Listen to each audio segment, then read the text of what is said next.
Welcome to the Deep Dive. Today we're jumping right into the London, Ontario real estate market for August 2025. All our insights today come courtesy of the experts at Forest Hill Real Estate Distinction Branch right here in London. And if you need personalized advice, definitely check out their website, www.foresthilldistinction.com.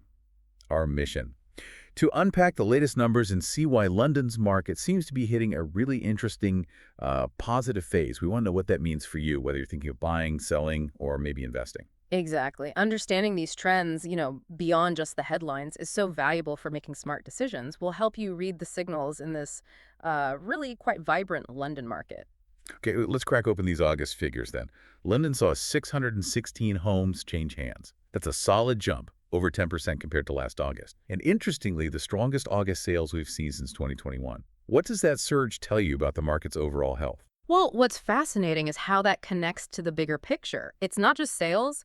We're also seeing inventory climb significantly. We're actually at the highest level in 10 years, with about 5 months of inventory available now. 5 months, wow. Yeah, think of it like suddenly finding more options on the shelf after things were scarce for a while. And new listings.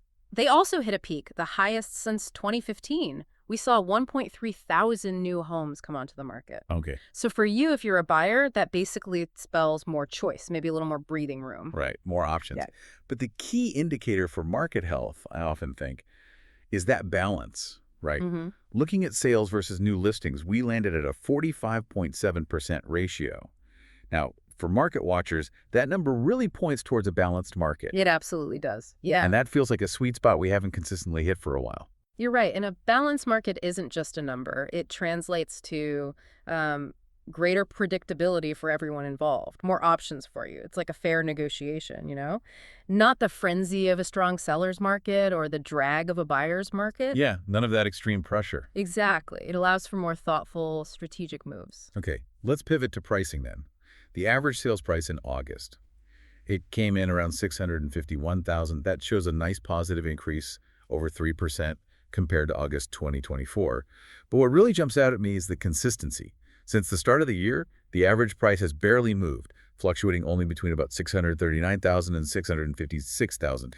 That kind of stability is pretty remarkable. It really is. That consistency provides a foundation for confidence. It's crucial. Yeah. Now, you might see the broader composite MLS home price index, the HPI benchmark price that was around 572,000. It saw a little dip month over month. Right. But that's a different way of looking at value, like a typical home. What really matters for confidence right now is that stability we're seeing in the average sales price. That makes sense. And when you look at the benchmark prices for specific types, like single family homes around 625,000 and one story near 568,000, two story about 672,000, townhouses around 467,000.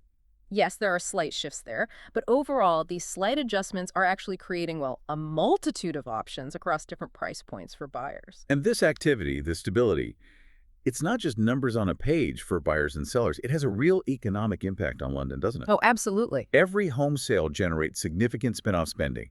The estimate is around 89,000 per transaction. Think legal fees, renovations, furniture. That's a huge ripple effect. Just August sales alone could mean what, over $54 million flowing into the local economy? Wow. Yeah, think about that. Local businesses, tradespeople, movers, it supports so much. And province-wide resale housing activity keeps around 107,000 jobs going annually in Ontario. That really puts it in perspective. It's the pulse of the community. It truly is. A healthy housing market fuels a healthy local economy. So wrapping this up, what's the big takeaway? The London market in August looks, well, robust, surprisingly balanced, and economically quite active. That's a great summary. It shows a healthy region.